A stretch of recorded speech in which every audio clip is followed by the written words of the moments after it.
So I want to talk to you today about the intimacy of a session. But before we get into that, I want to talk about the definition of the word gossip, right? So a gossip is someone who shares salacious information about someone else, right? A little tidbit, a little factoid or alleged fact that is titillating.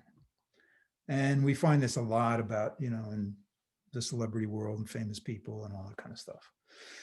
You also find it in social groups where people start talking about a member of a social group, about some kind of behavior or information that they're not sharing with that person. They're just sort of setting up this whisper room, right?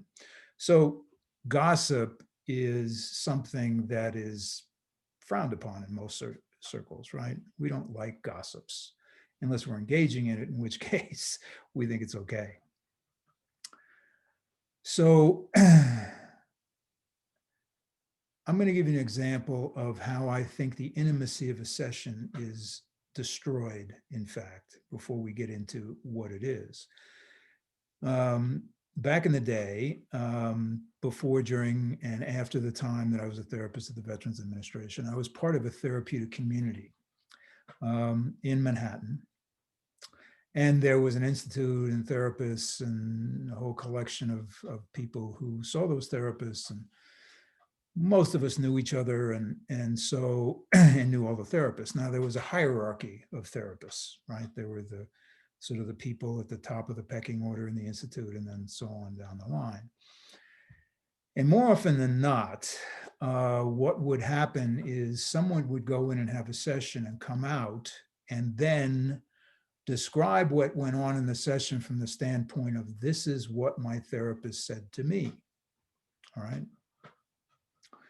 And depending on where the therapist was in the pecking order determined, how much value those statements had. A little crazy. Here's the problem. When you get into a session, there is an intimacy that takes place, because regardless of whether it's a therapist or a coach, you're talking about aspects of your experience that you don't fully understand, that is in some way upsetting you, or in some way creating tremendous amount of energy and joy in you. It really can span the whole range of human emotion. And what's happening in that session is, from the client perspective, is you're being listened to in a very direct and purposeful way, right? So in my experience, somebody comes in and sits down and tells me a dream.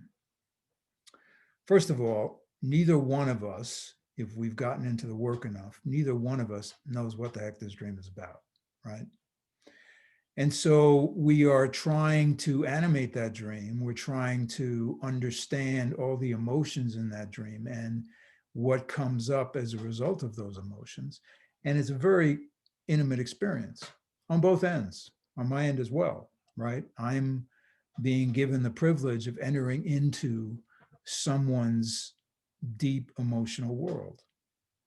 So what happens is, if you come out of an experience like that and you run off to this friend or that friend or this coffee clutch or whatever and say, well, this is what happened, I said this and they said that and blah blah blah blah blah, well, that, I'm going to suggest to you, is gossip. That really has not so much to do with what actually went on in the session.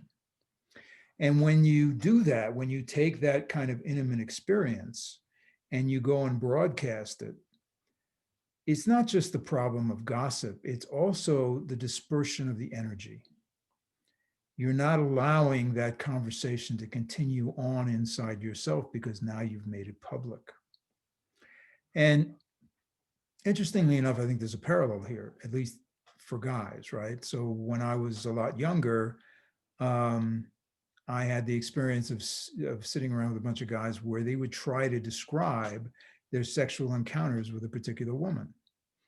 And it always seemed, I mean, this was really before I knew anything about anything. It just seemed odd to me, because it always seemed to me that that kind of experience was really virtually impossible to describe, assuming it was a good experience, right? Because tab A only fits into slot B in so many different ways. I mean, you know, at some point, it's kind of boring.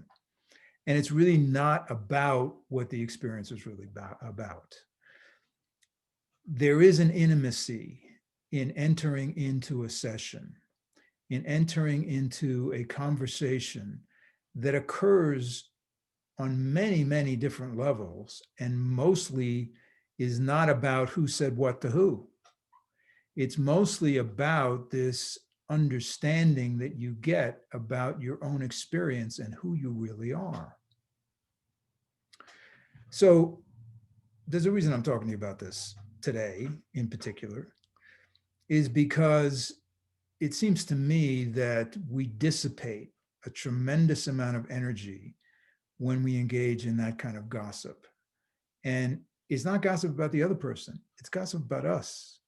It's gossip that we're generating about us to make some point in some sort of bizarre way about what our experience has been. So here's the thing. This is not the idea of keeping a secret. That's the other end of the spectrum. It doesn't make any sense either. It's just allowing yourself to have the experience and sit in the experience. And then what you share with other people is the way in which you have been informed. And the way in which you have been informed usually has to do with how you're going to behave to other people. It's not a description, it's an understanding. And that intimacy, if you allow it to live in you, creates a richness in your interactions with other people. That's the point. That's why people enter into this kind of stuff, whether, like I said, whether it's coaching or therapy. And I'm not even sure these days where my practice fits between the two, because there are problems in either area, but that's a whole other story. What I'm going to encourage you to do is allow yourself to sit in the experience, okay? It's the same thing as having a dream, working on the dream in a session with me or with somebody else, and then allowing yourself to go back into that dream again, several times, to continue to be informed. Allowing that to happen, it's more and more critical, because it seems to me that we have entered into a time where the thinking part of our brain is going into hyperdrive, right?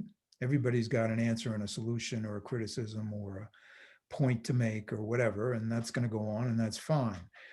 But the only way that you can really navigate through that is if you have your own internal dialogue. And your own internal dialogue is a very intimate thing.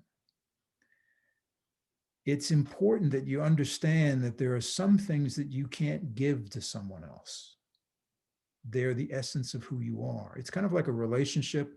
You know, two people get in a relationship and one party says, oh, you're what I've been waiting for, and here's everything about me, and I'm going to disclose everything and tell you everything.